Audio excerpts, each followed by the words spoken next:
The last few years, I have covered what I have found to be those few simple basic principles that can make major changes in life and lifestyle. One of those subjects that gets the most comment is diseases of attitude. And out of that subject, worry and how to kick the worry habit have caused the most questions. So in this brief visit with you, let me give you my best look at worry, how to recognize it and define it, and what to do about it. And hopefully, these ideas will give you a good chance for confidence over worry. First of all, worry might well be killer number one. And if it is not the number one physical killer, although doctors tell us worriers die sooner than non-worriers, and we have all heard the expression, worry yourself to death, at least it is the number one killer of dreams and achievement, of energy and vitality and lifestyle. I know the damage and effect of this killer, worry, firsthand. I will spare you the details, but over a period of some 3 years, I let worry get out of hand. As I've mentioned before, I became a super worrier. I was good at it. The combination of small and big worries about my circumstances, what people thought of me, my finances, my abilities, the future, my progress, all led to a complete physical collapse, a stay in the hospital, emotional, mental, and physical exhaustion, and a deep despair I couldn't shake. A sad picture for a young man who should have been well on his way to carving out his share of opportunity. I am happy to tell you that good fortune came my way, and as many of you may be aware, I met a man, Mr. Earl Schoaf, with his ideas and inspiration and the help of a very close friend. I worked my way past the minefields of worry and disaster and out into the clear air of mental sunshine. And if I did it, anybody can do it. I'm not saying it's easy. It took me almost a full year to kick the worry habit. It took practice and much effort, but it was well worth it. Remember, don't ask for the task to be easy, just ask for it to be worth it. Don't wish it was easier, wish you were better. Don't ask for less challenge, ask for more skills. Don't ask for less problems, ask for more wisdom. It's the challenge that makes the experience. And life and its color and meaning and adventure for you is this collection of experiences. To wish them away is to wish your life away. So let's get to worry and what it is and what it does, how to define it, and what to do about it. And let's do it with eager, high hope that it won't be long until you will be free of the worry habit and on your way to the life and lifestyle that you want. First of all, let's define worry. There are many ways we could describe it. Worry is fear painting pictures in your mind. And if you watch that mental movie too long, you get a false picture of how things really are. Worry is a mental broadcasting station, and more often than not, it is false or at least distorted propaganda. Worry has that sneaky way of stopping short of giving you all the facts. Worry is often the trickery of mentally filtered facts on the negative side and the bold declaration that these are all the facts. Worry has the mental audacity to suggest that the elevator only runs one way, down. Many times worry is a 5-alarm bell for a wastebasket fire. And worry is a depletion of constructive emotion. It's wasted mental energy. It's like letting the starter run the battery down when the car won't start. And worry is most often a lack of all the facts, a lack of full understanding, a lack of total information, and an unpreparedness of ability, knowledge, talent, courage, faith, and all the other virtues.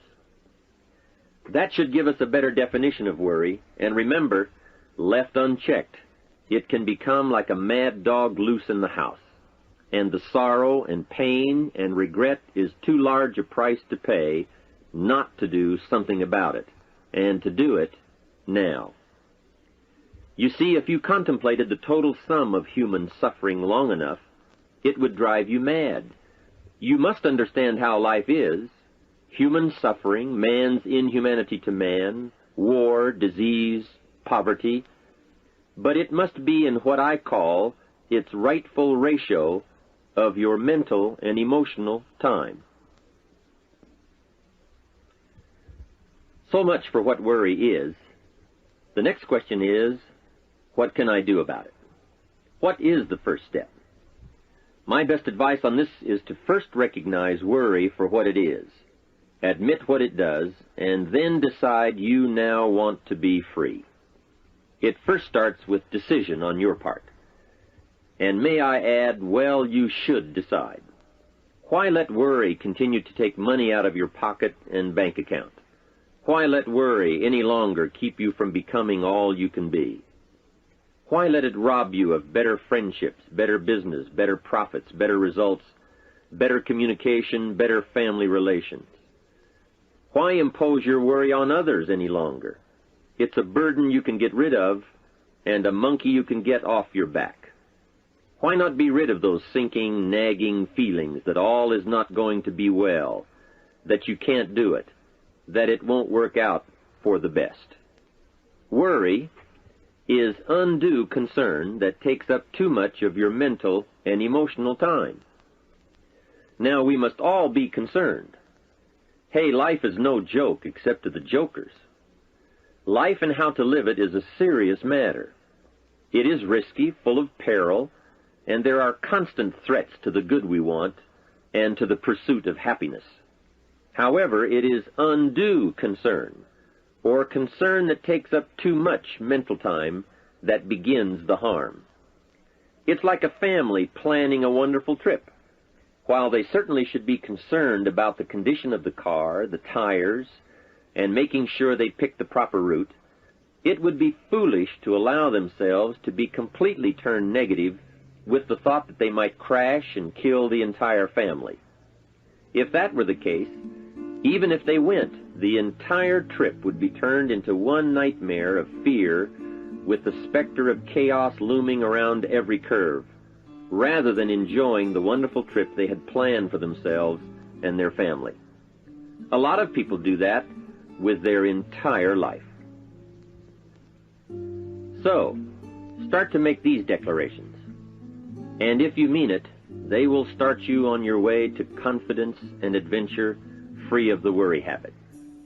Say first, I've had it with worry. I'm tired of being beaten down and hassled with all those negative mental pictures. I refuse to be tricked by false facts. I'm really not that weak. Never again do I want those sick feelings inside, those mental false alarms. I'm tired of the drain on my resources. I'm tired of the embarrassment of the lack of confidence. I don't want people, especially my family, to see me in this state anymore. I've got more to offer. I refuse to let my life be short-circuited any longer by letting my mind run wild with a distorted view of the facts, whether I bring it up or if it comes from someone else. Prove it to yourself. Think back over all the things that you worried about, all the fantastic, catastrophic events that your well-meaning advisors had told you were going to happen. Be pleased that none of them ever happened to you, or else you would not be alive today. 90% of the things you worry about never happen anyway. All of us have had these well-meaning advisors who want to appear larger in the eyes of those they wish to advise, and who immediately rear back and describe every single bad option they can think of that might possibly happen. By the time they have finished, the one who has come for some confidence and some help wonders why he even bothers to live anymore. And the fact is, those things are never really going to happen anyway. Bring to question now what your mind tells you or what others tell you, and pledge not to go for false alarms. I've had it is a good beginning. This first step will start you arguing with your worry thoughts. Soon you will start to examine your fears and worries to see if they are valid, and you won't let your mind play those mental tricks any longer. It is possible to destroy any emotion you have, including worry and fear, by a very simple process, and that is, analyze it to death. Drag it out on the table and look at it. Weigh it against all of your past experiences. Make sure this one can stand against all the past facts you have. You will now start to use worry instead of letting worry use you. It's a beginning, being in control instead of out of control. You will now let concern and the first signs of worry prompt you to learn, ask questions, and look at all sides in order to evaluate true, positive, constructive action. Now you can say, I will let fear advise me of the facts, but I won't let fear tell me these are all the facts. Nor will I let fear determine my reaction to the facts. I will gladly take up the war of faith over doubt, reason over fear, and positive expectation over worry. So talk to yourself right now into a change of attitude. Be persuasive. Go all out. Show yourself the hell if you don't, and the good life of answers and progress if you do. Say to yourself, what a fantastic feeling it must be to stop the panic drain on my mental energy, emotion, and physical strength. Imagine putting all that saved energy and emotion and strength into my action plans for the good life. Hey, accept the challenge. Believe your beliefs, doubt your doubts, stay on the campaign to give worry a bad time. Like being your own conscientious judge, say, I've had it with the presentation of a one-sided story. I sustain the objection that worry has failed to bring out all the facts. I despise these mental courtroom maneuvers that try to belittle my client, me. I demand the whole truth, and if worry will not be silent, I may cite him for contempt of the court of reason. Call up that scene often when worry wants to hassle you with the same old tricks and the same old results. It will work every time. Okay, let's move on to some really positive steps. If you can survive all that has happened to you up to this moment in your life, in spite of doing and thinking many of the wrong things, imagine how you can succeed by now starting to do some of the right things. First, the best answer to worry is confidence, and confidence starts first with awareness. Here is one of the most important lessons in life to learn. Life and business is like the changing seasons, and the real challenge of life is to learn how to handle the winter and take advantage of the spring. In short, that's it. You see, winter always comes, but so does the spring. Night follows day, but also day follows night. Sure, the tide goes out, but it always comes in. Opportunity follows difficulty as surely as difficulty follows opportunity.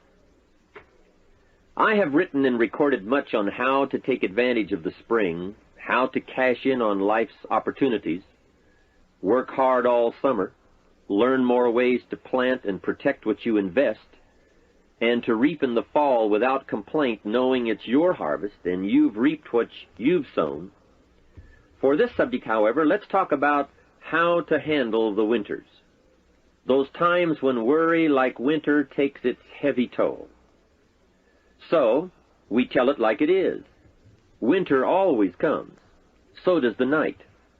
Some happenings in our life will always be a cause for concern, and sometimes concern turns to worry, and worry turns to fear. But remember, that is to be expected. Each day, each event, each season brings both expected and unexpected challenges that we must think about and make decisions on. Life is like a stream that flows continuously.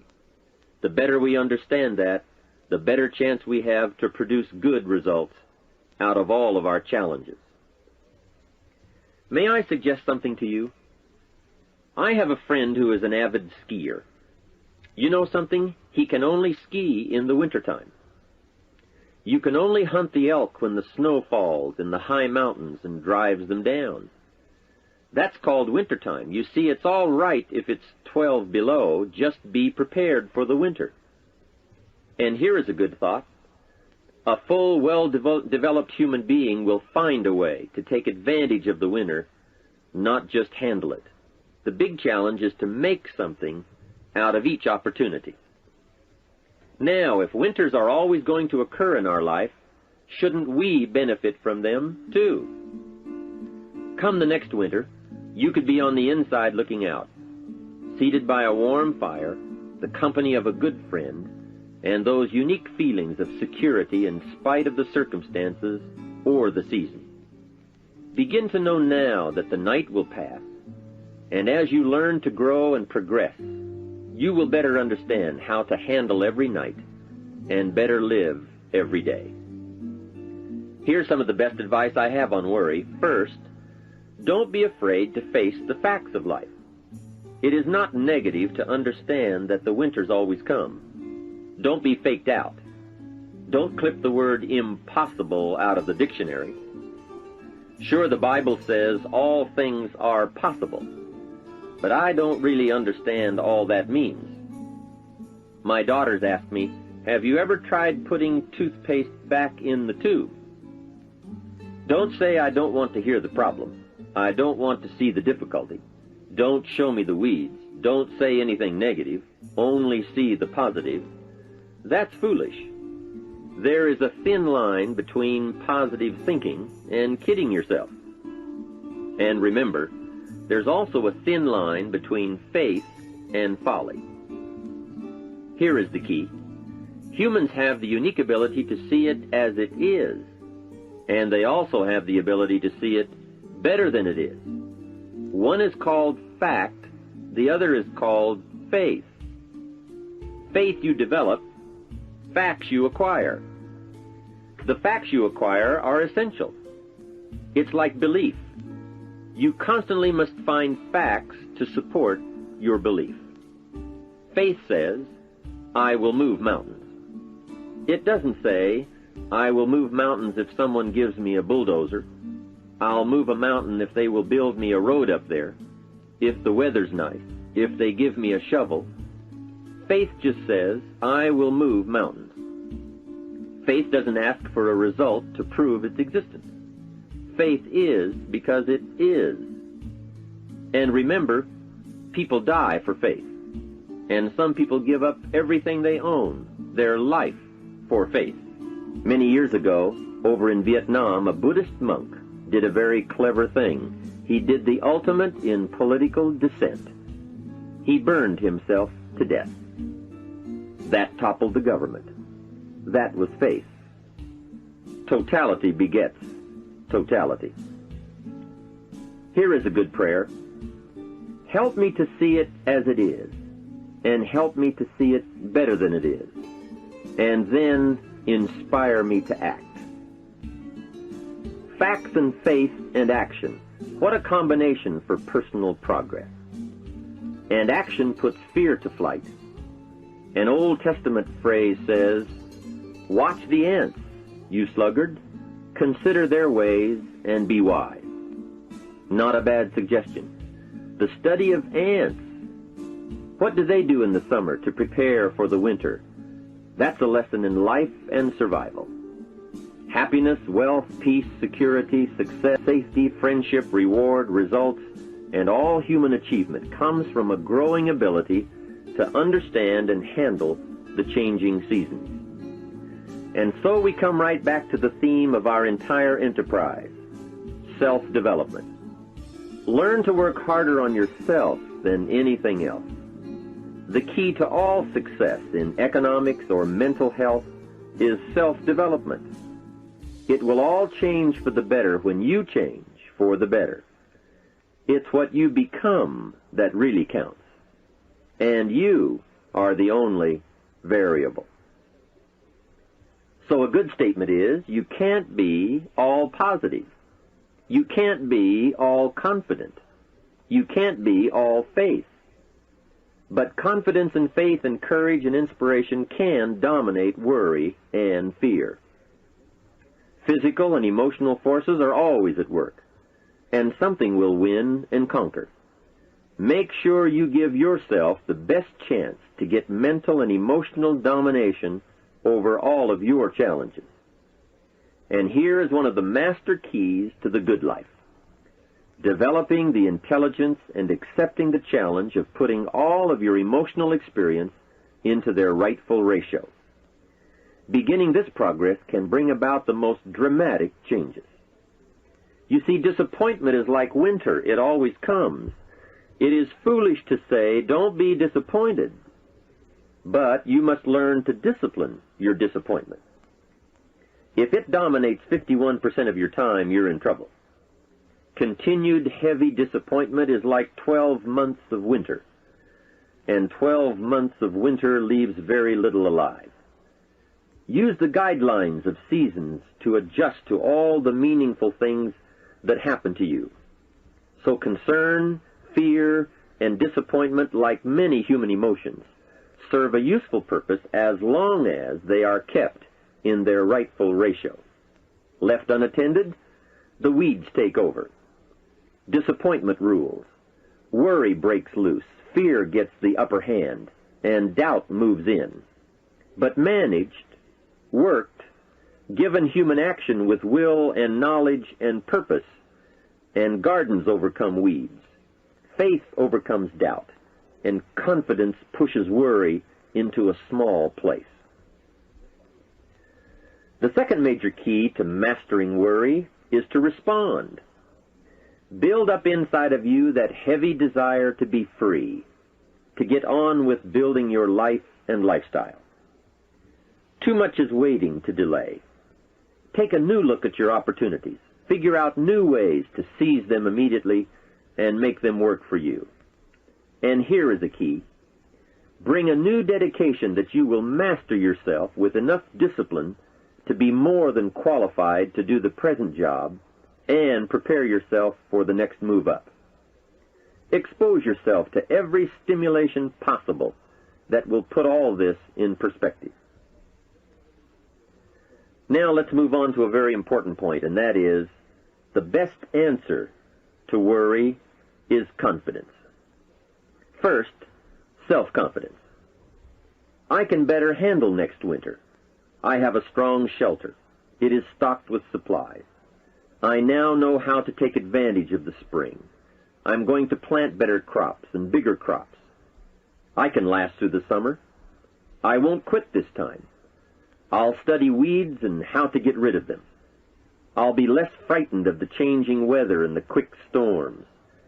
In the fall, I will exercise more care and reap what I have without complaint and blame nothing for the amount of my harvest. I'll learn to save a fair portion so that I can survive the bad seasons when, out of control, the hailstorm comes and it all goes wrong. Now we must consider this. The most fatal deterrent to self-confidence is guilt. Not doing all you know how to do to the full extent of your present ability weakens the foundation for confidence. The biggest part of worry comes from the lack of this personal confidence. And lack of confidence comes from two major things. First, no goals or plans. And second, no daily discipline to achieve. The inaction to cure or handle small tasks is what starts the guilt process. And that always tends to make you look at what's wrong and expect the worst. So listen to the voices of creative experience. Let nature, experience, wisdom, books, everything speak to you and teach you. Remember, both opportunity and challenge await action. Everything yields to diligence. It's not what you can do, it's what you will do that counts. And undeveloped ability comes from three problems. First, lack of inspiration to find out. Second, lack of reasons to learn. And third, lack of applied time and action for developing those abilities. Remember, humans are remarkable, a marvelously functioning entity. Imagine how uniquely your body and mind have survived and managed to function in spite of all the worry. Humans don't die easy. They die hard. Develop a plan for your life rather than aimlessly drifting through it, the victim of circumstance. Create your own environment and learn to control it. You control your own mental environment by developing yourself. So go on a crash program to clean up decisions, get things done, get other things set up and started and organized. Start doing all the things that would make you feel better: exercise, diet, reading more books. Open a floodgate of positive moves in the right direction. And be thankful. Add up what you do have. Make an actual as well as a conscious mental list of all you possess, tangible as well as intangible. In view of the 4 billion other inhabitants of the world, yours is probably an incredible list. That list and being thankful should then lead to the big step of discipline.